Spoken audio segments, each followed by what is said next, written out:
¿por qué le echas agua a los valeros? Para que no se resequen. Ah, ok. Entonces, ¿y hay varias familias que practican este mismo de transporte? Sí, hay varios.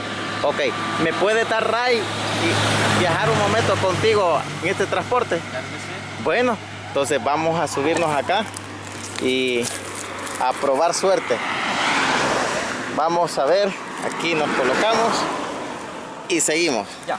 Ya estamos listos. ¿A cuánta velocidad más o menos podemos ir?